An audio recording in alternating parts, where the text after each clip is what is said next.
اعوذ باللہ من الشیطان الرجیم بسم اللہ الرحمن الرحیم۔ اب یہ آج بڑی اہم آ رہی ہے فطرت انسانی کے اعتبار سے۔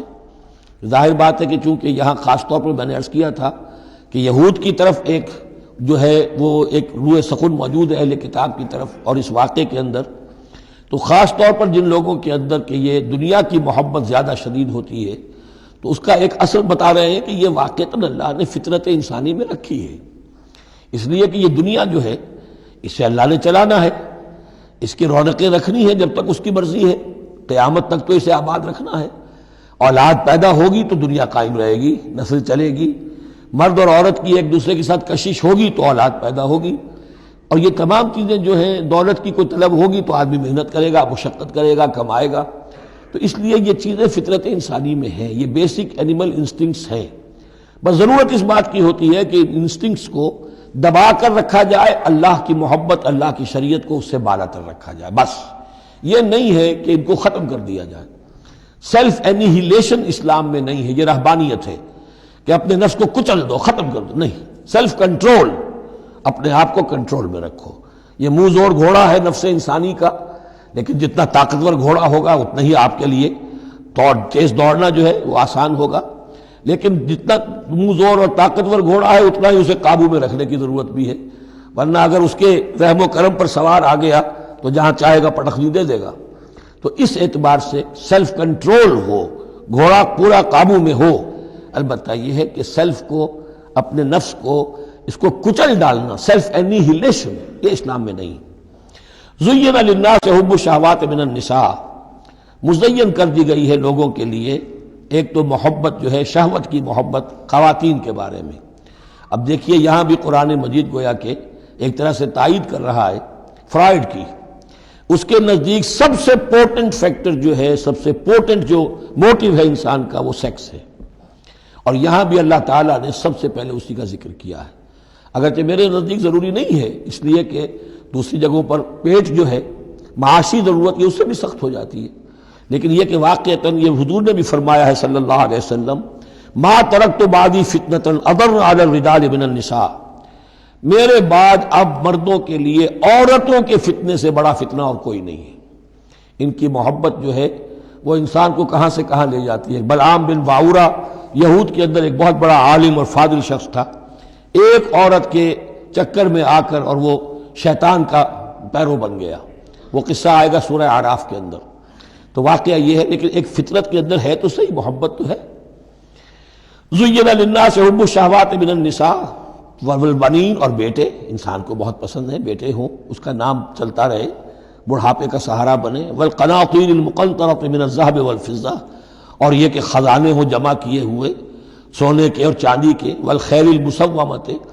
اور گھوڑے ہوں بڑے نسل والے گھوڑے جو ہیں جن پر کے نشان لگے ہوئے ہوتے ہیں، پیڈگری ہوتی ہے ان کی، والانعام، اور مویشی ہوں، مال جو ہے پنجاب میں اور سرائکی کے علاقے میں مال کہتے ہی جانوروں کو ہیں، ان حیوانات کو ہیں مال مویشی، والانعام والحرث، اور کھیتی۔ ذالک متاع الحیات الدنیا، بس جو نقطۂ اعتدال ہے وہ یہ ہے کہ جان لو یہ ساری چیزیں اس دنیا کی زندگی کا ساز و سامان ہے، اس زندگی کے لیے ضروریات کی حد تک ان سے فائدہ اٹھانا، اس میں کوئی بری بات نہیں، لیکن واللہ عندہ حسن المآب، لیکن اللہ کے پاس ہے اچھا لوٹنا۔ وہ جو ہے جو اللہ کے پاس ہے اس کے مقابلے میں یہ کچھ بھی نہیں۔ اگر یہ ایمان بالآخرہ ہے تو پھر تو انسان ان تمام چیزوں کو، اپنے تمام جذبات و میلانات کو ایک حد کے اندر رکھے گا، اس سے آگے نہیں آنے دے گا۔ لیکن اگر ان میں سے کوئی ایک شے بھی اتنی زوردار ہو گئی اس کی محبت کہ آپ کے دل کے اوپر اس کا قبضہ ہو گیا تو بس آپ گئے، اب وہی ند ہے، وہی اب آپ کا معبود ہے، چاہے وہ دولت ہو، چاہے وہ کوئی اور شے ہو، وہ اب آپ کا معبود بن جائے گی۔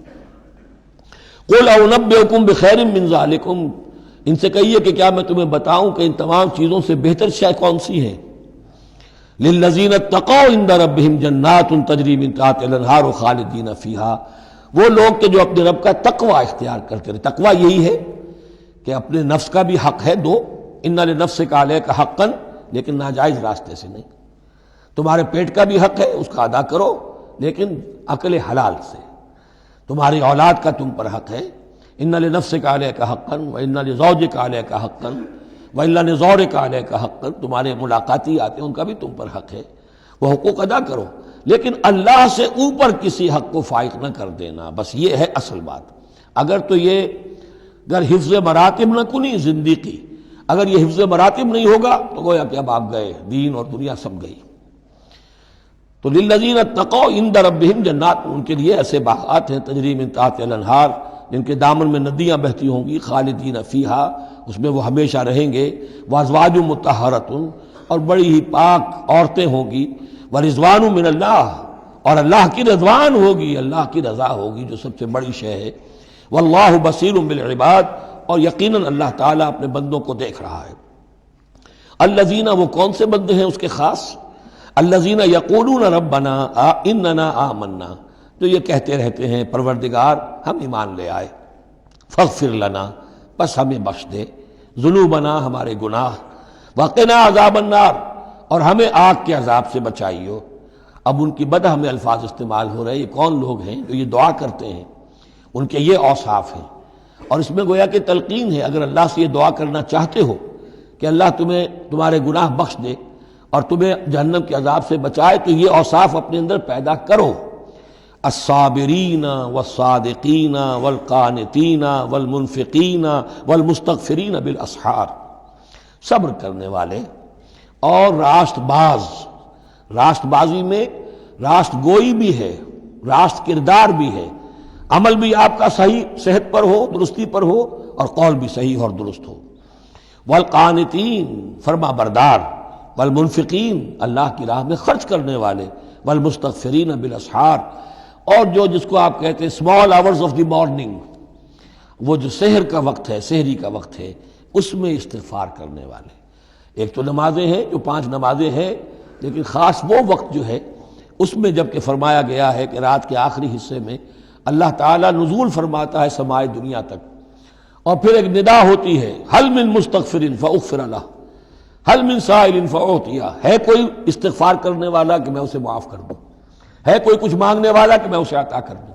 ہم تو مائل بکرم ہے، کوئی سائل ہی نہیں، راہ دکھلائیں کسے، رہرو منزل ہی نہیں۔ صدق اللہ العظیم۔